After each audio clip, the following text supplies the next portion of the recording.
अस्सलामुअलैकुम जी, welcome back to my YouTube channel. कैसे हैं आप सब? आई होप आप सब बिल्कुल ठीक ठाक होंगे, खैर खैरियत से होंगे। हम सब भी अल्हम्दुलिल्लाह बिल्कुल ठीक ठाक हैं, खैर खैरियत से हैं। और जी आज है सैटरडे का दिन और आजकल पता नहीं क्यों मैं आप लोगों के साथ जस्ट जो है वीकेंड के ही व्लॉग शेयर कर पा रही हूँ। मिक्सअप होते हैं यानी कि 2-3 दिन के, और ये भी 2-3 दिन का व्लॉग जो है ना आप लोगों के साथ शेयर होगा। ये सैटरडे का मतलब दिन है और अभी हम लोग आए हैं बाहर से। अज़लान को आज मैं अकेले लेकर गई हुई थी, उसका मैच था आज, फुटबॉल मैच, जैसे कि मैंने लास्ट व्लॉग में आपको बताया था सैटरडे को होता है, तो वहाँ पे लेकर गई थी। और आज मैं अकेली गई थी, हस्बैंड जो है वो घर पे नहीं थे, तो मुझे उसको लेकर जाना पड़ा बस पे, जिसकी वजह से जो है ना टाइम डबल आपको पता लग जाता है, फिर बस पे आना जाना और फिर 1 घंटे का मैच होता है। तो अभी हम लोग घर आए थे और हमें बहुत ज़्यादा भूख लग रही थी। सुबह जो है हमने लाइट ही जो है वो फिर ब्रेकफास्ट किया था और घर आई तो मैंने मतलब कुछ भी बना हुआ नहीं था, ना ही आटा गूंदा हुआ था, ना ही जो है ना वो कोई सालन पड़ा हुआ था।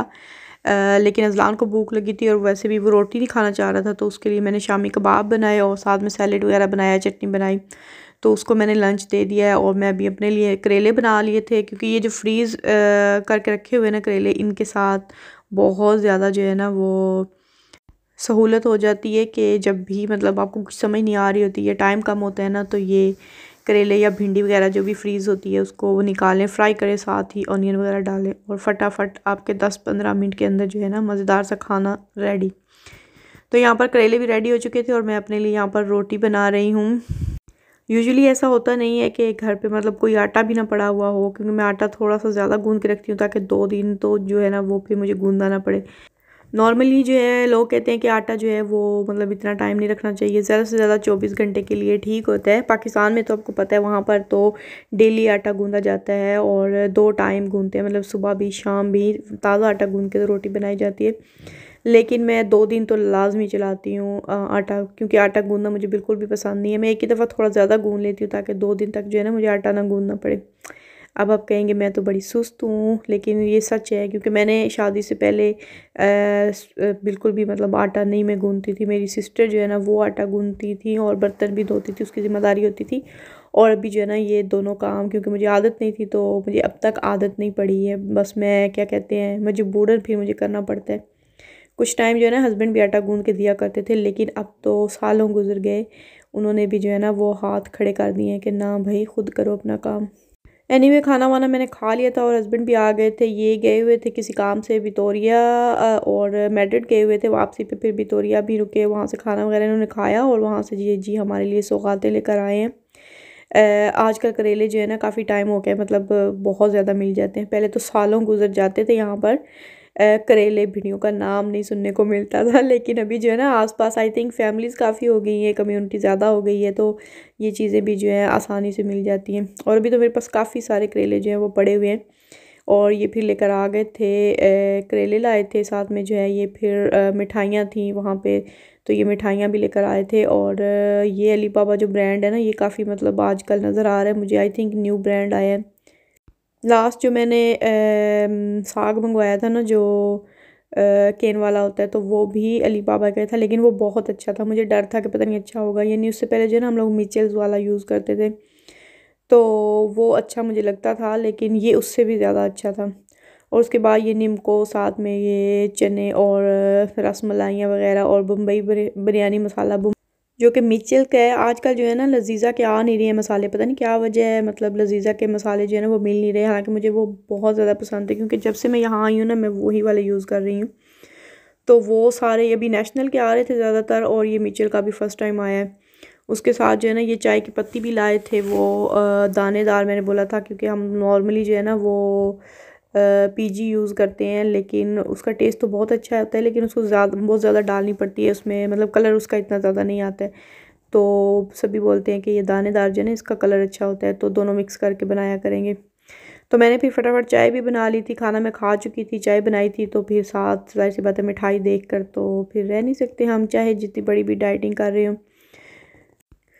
तो जी अभी हम डायरेक्ट आ गए हैं संडे पे, और ये जो है ना पाए भी वहीं से लेकर आए थे। 2-3 दिन से मैं कह रही थी इनको पाए लेकर आएँ, लेकिन यहाँ जो हमारे करीब जो शॉप है ना वहाँ से मिले नहीं थे। तो ये उनको वहाँ पर नज़र आए तो वहीं से लेकर आ गए थे और मैंने फिर कल फ्रिज में रख दिए थे। मैंने सोचा था सुबह बनाऊँगी क्योंकि कल तो मैंने करेले बना लिए थे और आज मैं बना रही हूँ पाए। और पाए जो है इन पे छोटे छोटे से बाल होते हैं। मैंने रेसिपी पहले जो है ना वो शेयर की हुई है, तो इनको इस तरह से मैं थोड़ा मतलब जला लेती हूँ, तो इससे जो छोटे छोटे बाल होते हैं ना वो फिर खाने में नज़र नहीं आ रहे होते, बिल्कुल क्लीन हो जाते हैं। उसके बाद वॉश करके फिर मैं बनाऊँगी। तो खैर रेसिपी तो पहले से शेयर है, उस पर मैं बात नहीं करूँगी। बात करूँगी, एक सिस्टर ने पूछा है लास्ट व्लॉग के कमेंट सेक्शन में कि उनकी पहली प्रेगनेंसी है और डिलीवरी के मतलब जो है ना कुछ मैं इंफॉर्मेशन शेयर कर दूँ। तो डिलीवरी बहुत अच्छा सिस्टम है यहाँ पर। जो मेडिकल सिस्टम है ना वो मैं यहाँ पर मुझे जो सबसे ज़्यादा पसंद आया वो यही है। मतलब डिलीवरी टाइम आपको इतना ज़्यादा वो केयर करते हैं, बिल्कुल मतलब स्टार्टिंग से ही, जैसे ही आपका चेकअप होता है आपको पता चलता है आप प्रेग्नेंट हैं, जाकर आप टेस्ट वगैरह करवाते हैं, तब से लेकर आपका बच्चा पैदा हो जाता है तब तक वो आपकी बहुत ज़्यादा डॉक्टर केयर करते हैं।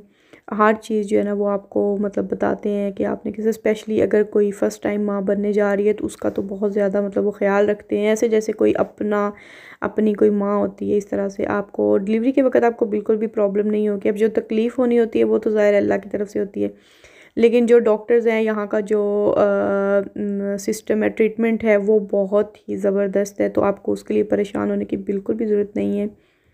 बहुत अच्छे से केयर टेक करते हैं यहाँ पर। और 2 से 3 दिन, दो दिन ही ज़्यादा से ज़्यादा जो है ना वो हॉस्पिटल नॉर्मल डिलीवरी में रखते हैं। और ये लोग कोशिश करते हैं 95% जो है ना यहाँ पर डिलीवरी जो है वो नॉर्मल होती हैं। तो ये बहुत ज़्यादा मतलब इनकी कोशिश होती है कि नॉर्मल डिलीवरी हो, ऑपरेशन की तरफ जो है ना वो ना जाए। लेकिन ये होता है कि कई दफ़ा फिर कुछ इस तरह के बन जाते हैं हालात कि उनको ऑपरेट करना पड़ता है, लेकिन बहुत बहुत ज़्यादा कम होते हैं। मेरे चारों बच्चे जो हैं वो यहीं पर पैदा हुए हैं और अल्हम्दुलिल्लाह नॉर्मल हुए हैं और कोई भी इशू नहीं हुआ। अज़लान की दफ़ा थोड़ा प्रॉब्लम हुआ था, वो थोड़ी लंबी स्टोरी है, मैं फिर किसी दिन आप लोगों के साथ शेयर करूँगी। तो उस वक्त जो है मुझे बहुत सारी मुश्किलात का सामना करना पड़ा था, वो भी मेरी अपनी गलती थी। मैं अपना ख्याल बिल्कुल भी नहीं रखती थी, कुछ खाती नहीं थी, कुछ पीती नहीं थी, वीकनेस बहुत ज़्यादा थी। उसी वजह से जो है ना मुझे काफ़ी सारे जो हैं वो फिर कॉम्प्लिकेशंस का सामना करना पड़ा, और वो भी अचानक। मतलब स्टार्टिंग में ठीक था लेकिन अचानक से ही बस कुछ इस तरह के इशू हो गए थे। तो प्रेगनेंसी के दौरान जो है आपको बिल्कुल भी किसी भी तरह की कोई टेंशन नहीं लेनी है, किसी भी टाइप की, मतलब होता है ना किसी भी टाइप की, आपने कोई टेंशन नहीं लेनी। सारी टेंशनें साइड पे रख देनी है बाद में लेने के लिए। तो अगर आप इतने शौकीन हैं मेरी तरह टेंशन लेने के लिए तो वो आप बाद में ले लीजिए, लेकिन प्रेगनेंसी के दौरान आपने अपना ख्याल खुद रखना है, अपने बच्चे का ख्याल रखना है। इसके अलावा आपको तीसरा कोई काम नहीं होना चाहिए। आपने अपनी डाइट बिल्कुल बहुत अच्छे तरीके से लेनी है, टाइम पे हर चीज़ खानी पीनी है और स्ट्रेस फ्री रहना है। तो इससे रिलेटेड अगर आपका कोई और क्वेश्चन हो जिसकी मुझे समझ ना आई हो तो आप कमेंट सेक्शन में पूछ सकते हैं, मैं इंशाल्लाह उसका भी जो आंसर करने की कोशिश करूँगी। बाकी जो है डिलीवरी के टाइम कोई भी चीज़ आपको साथ मतलब ऐसी ले जाने की ज़रूरत नहीं। बच्चे की स्पेशली जो कपड़े वगैरह हम लेकर जाते हैं वहाँ पर कोई कपड़े वगैरह बच्चे को जो है ना वो पहनने के लिए नहीं देते हैं। अब जो उनके अपने होते हैं ना वहीं पे हॉस्पिटल में एक कैप होती है या फिर एक खुला सा जो होता है ना वो ड्रेस होता है बच्चों का, टॉवल वगैरह, डायपर, हर चीज़ जो है ना वो बच्चे की वहीं पर जो है वो फिर अवेलेबल होती है, तो आपको कोई ज़रूरत नहीं होती है। लेकिन ये है कि आप अपना एक बैग जो है वो रेडी करके रख दें जाने से पहले। तो जैसे ही फिर कोई आए जाए हस्बैंड या कोई भी, तो उनके हाथ बाद में मंगवा ले, 1 दिन के बाद मंगवा ले। तो क्योंकि आपने जब वापस आना होता है, आपको डिस्चार्ज करते हैं, तो फिर बच्चे को आपने अपने कपड़े जो हैं वो फिर पहना कर ज़ाहिर घर फिर लाना होता है। आज वैसे मेरा बिल्कुल भी मूड नहीं था व्लॉग बनाने का, तो बस अचानक से ही मैंने जो है ना वो फिर फ़ैसला किया कि मैं बनाऊँगी व्लॉग। क्योंकि इतना सारा टाइम जो है ना वो इतनी मतलब मुश्किल बिज़ी लाइफ में से निकाल कर व्लॉगिंग करना, और इस सूरत में जब आपके बिल्कुल भी व्यूज़ नहीं आते हैं, जब आप लोग व्लॉग को मतलब पूरी तरह पूरी वीडियो नहीं देखते हैं और फिर शेयर नहीं करते हैं, तो इतने मतलब चंद 100 व्यूज़ के लिए जो है वो फिर मैं इतना सारा टाइम जो है ना वो देती हूँ एडिटिंग में, पहले शूटिंग में, फिर एडिटिंग में, अपलोडिंग में, काफ़ी सारा टाइम आपको पता लगता है। लेकिन मैं सिर्फ जो है ना ये उन लोगों के लिए बना रही हूँ, मुझे तरस आ जाता है कि आप लोग जो है मतलब जो लोग देखते हैं वो मुझे बहुत ज़्यादा मिस करेंगे, ज़ाहिर है। जो देखते हैं, जो व्लॉग का वेट करते हैं, बेशक थोड़े ही लोग हैं, लेकिन ये है कि मैं उनको डिसअपॉइंट नहीं कर सकती। और आज जो है ना स्पेशल मैंने ये इन्हीं सिस्टर के लिए व्लॉग बनाया है जिनका ये क्वेश्चन था, ईरे जाहिद के लिए, इन्हीं के लिए मैंने व्लॉग बनाया है। और बहुत से लोग जो बोलते रहते हैं कि आप हमारा वीडियो में नाम नहीं लेती, हमारा नाम लें। तो इस वीडियो के नीचे जिन लोगों ने आज कमेंट किया उन सब का नेक्स्ट व्लॉग में जो है ना मैं फिर नाम लूँगी, फिर आपको कोई शिकायत नहीं होगी। और मुझसे भी बिल्कुल भी मत कीजिएगा कि आपने हमारा नाम नहीं लिया है, क्योंकि मैं उन्हीं का नाम लूँगी जो यहाँ पे कमेंट करेंगे। और एक और सिस्टर का भी क्वेश्चन था ब्लैक फ्राइडे के मतलब, बहुत सारे इंस्टा पे भी कई लोगों ने पूछा था कि कब होगा, उसका भी व्लॉग बनाऊं। तो आपको पता ही आजकल जो है ना मेरी रूटीन कुछ इस तरह से है कि मुझे बिल्कुल भी मतलब वो व्लॉग जो है ना वो नहीं बना पा रही हूँ मैं रेगुलर। तो हफ्ते में 1-2 दफ़े जो है व्लॉग आता है मेरा। तो मैं आप लोगों को पहले ही बता देती हूँ कि जो इस मंथ का लास्ट फ्राइडे होगा, यानी कि 25 नवंबर को जो फ्राइडे होगा वो होगा, मतलब उसी दिन सेल्स वगैरह लगेंगे ज़्यादातर। तो सेल्स के मतलब भी पूछते हैं कि इन चीज़ों पे सेल जो है ना वो काफ़ी सारी चीज़ों पे लगती हैं, लाइक कपड़ों पे लगती हैं, जूतों पे लगती हैं, और इलेक्ट्रॉनिक्स पे बहुत अच्छी सेल होती है ब्लैक फ्राइडे में। अगर आप कोई शॉपिंग वगैरह करना चाहते हैं तो आप याद रख लें 25 नवंबर को जो इस मंथ का लास्ट फ्राइडे होगा वो होगा यहाँ पर स्पेन में ब्लैक फ्राइडे। और उसके बाद जो है ना साथ ही जो नेक्स्ट आएगा ना मंडे, वो होगा साइबर मंडे भी होता है वहाँ, उस दिन भी काफ़ी सारी जो है ना वो सेल्स लगती हैं। अब ये नहीं पता वो साइबर मंडे किस बला का नाम है, इतनी ज़्यादा इन्फॉर्मेशन मैंने इकट्ठी नहीं की उस बारे में, लेकिन ये मुझे पता है कि उसके बाद जो है ना साइबर मंडे आता है और उस पर भी काफ़ी सारी जो है ना वो सेल्स लगती हैं सभी शॉप्स पे। वैसे मैं आज दिन में सोच रही थी कि काफ़ी टाइम हो गया है, मैं मतलब लाइव 2-3 दफ़े ही आई हूँ आई थिंक जब से मैंने चैनल स्टार्ट किया है। तो किसी दिन मतलब जैसे बहुत सारे लोगों के क्वेश्चंस होते हैं जो नेक्स्ट व्लॉग तक जो है मुझे भूल जाते हैं, तो मैं सोच रही थी किसी दिन लाइव आऊँ। आप लोग टाइम टेबल जो है ना वो बता दीजिएगा, तो जिनके भी जो क्वेश्चन होंगे वो लाइव आएँ। और जो है ना क्या कहते हैं वो फिर जैसे क्वेश्चन करेंगे मुझे फौरी वो जो है ना फिर मैं उनको आंसर कर दूँगी अगर मुझे उस बारे में जो है वो पता होगा तो जी खाना पीना हो गया है और अभी बारी है क्लीनिंग की। किचन क्लीन हो गया था और एंड पे रह गया था ये स्टोव और पाए पकाएं, और आपका स्टोव जो है ना वो फिर साफ़ करने में आपको 1 घंटा तो लग ही जाता है। फिर भी ये अच्छे से क्लीन नहीं हुआ था, बहुत ज़्यादा ग्रीसी हो गया था। एनीवे कुकर के बारे में जो है ना वो मैं बात करना भूल गई। कुकर अच्छा था, बहुत ही अच्छे से जो है वो कुक हुए पाए। उसमें जितना पाकिस्तानी कुकर में टाइम लगता है ना उतना ही टाइम मैंने उसमें लगाया था, 25 मिनट 30 मिनट के लिए ना, तो बिल्कुल सही मतलब वो पक गए थे पाए। और इसके साथ ही वीडियो को करते हैं एंड। आई होप आप लोगों ने व्लॉग को एंजॉय किया होगा। मिलेंगे इंशाल्लाह नेक्स्ट व्लॉग में, तब तक के लिए मुझे दीजिए इजाज़त। अपना बहुत सा ख्याल रखिएगा, दुआओं में याद रखिएगा। अल्लाह हाफिज़।